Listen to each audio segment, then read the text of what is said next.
इस कलयुग में केवल केशव के कीर्तन मात्र से ही आपको वह फल प्राप्त हो जाता है जो आपको सतयुग और द्वापर में तपस्या और समाधि से प्राप्त होता था। अब आप लोग विचार करिए कि कितना कीर्तन आप लोग करते हैं और इसके बाद कहेंगे कि कलयुग का बड़ा प्रभाव है, बड़ा प्रभाव है, बड़ा प्रभाव है। काहे नहीं रहेगा प्रभाव? क्योंकि आपने तो नाम कीर्तन ही त्याग दिया है। आपके मस्तिष्क में नाम कीर्तन कभी आता ही नहीं।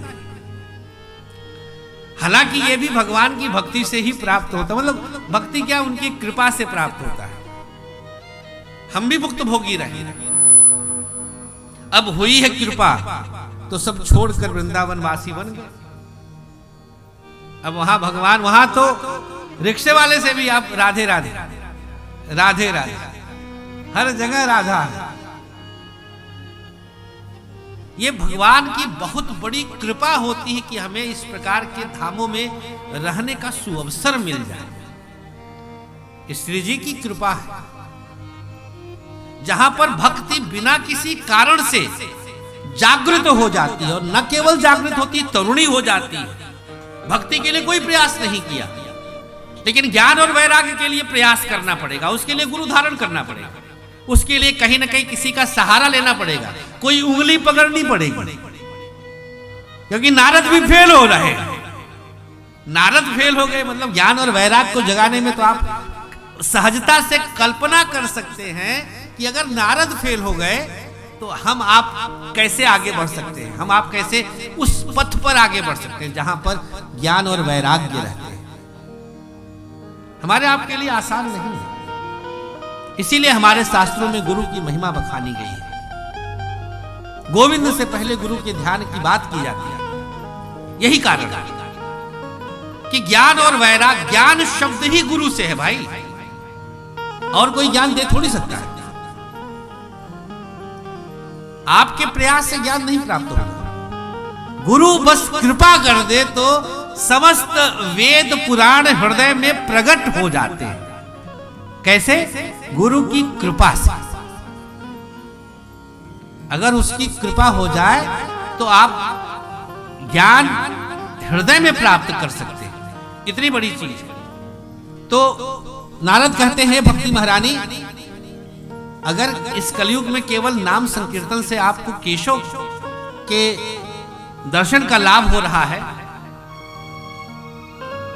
कलौ केशव कीर्तनात्, तो ऐसी स्थिति में आप केवल इस कलयुग में केवल कीर्तन करिए।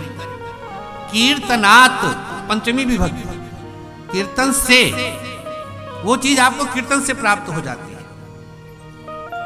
बाकी रही बात ज्ञान और वैराग्य की, तो ये महारानी आप चिंता मत करिए, ज्ञान वैराग्य को तो अभी हम उठाए देते हैं, अभी हम इनको जागृत कर देते हैं। नारद जी थोड़ा कॉन्फिडेंस रहबे किया उनके ऊपर। भाई जो 24 घंटा नारायण नारायण करते रहते हैं,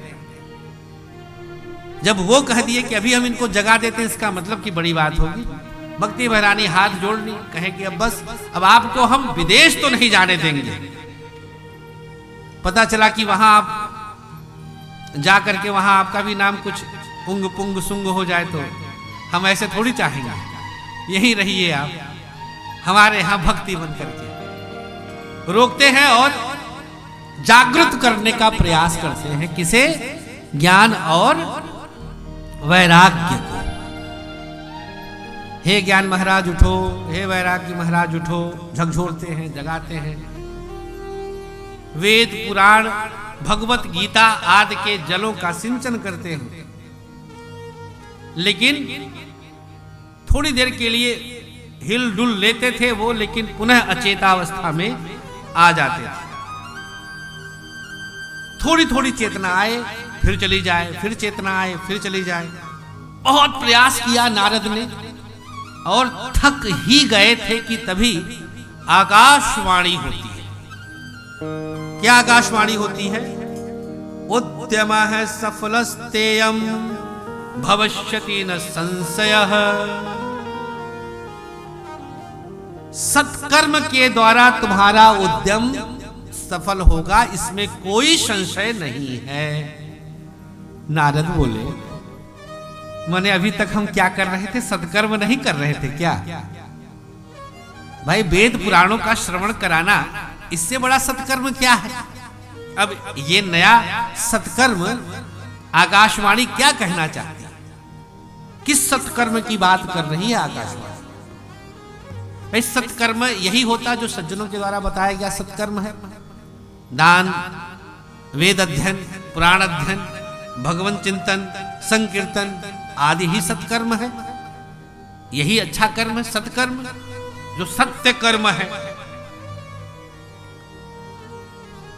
अब जब ये सुने कि अब हमारा सारा हथियार मिसफायर हो गया, तो सोचे महाराज अब इस सत्कर्म की भविष्यवाणी हुई, अब चलते हैं और नर नारायण से ही हम प्रश्न करते हैं। तो हे ऋषि कुमारों, उसी दिशा में हम आगे बढ़ रहे थे कि बद्री विशाल में आते आते आप ऋषि कुमारों का दर्शन हो जाता है। ऋषि कुमार हंसते हैं कि महाराज इतनी सी बात पर आप इतने चिंतित हो गए थे। कथो ब्राह्मण दीन मुख, आपका मुख ही दीनहीन हो गया था, इतने चिंतातुर हो गए थे। बस इतनी सी बात थी। सत्कर्म आपको समझना है ना, हम बताते हैं सत्कर्म क्या है। सत्कर्म की परिभाषा सुन लीजिए आप लोग। सत्कर्म सूचको नूनम ज्ञान यज्ञ स्मृतौ बुधै श्रीमद्भागवता लाभ सतुगीत शुकादिभिः। वह सत्कर्म कुछ और नहीं है, इसी श्रीमद् भागवत के पाठ का श्रवण करना ही सत्कर्म है। बोलो श्रीमद् भागवत भगवान की जय। इस यज्ञ को ही, क्या यज्ञ? सप्ताह ज्ञान यज्ञ। सप्ताह ज्ञान यज्ञेन, इस श्रीमद् भागवत के 7 दिन के ज्ञान यज्ञ को ही श्रेष्ठ जन सत्कर्म कहते हैं।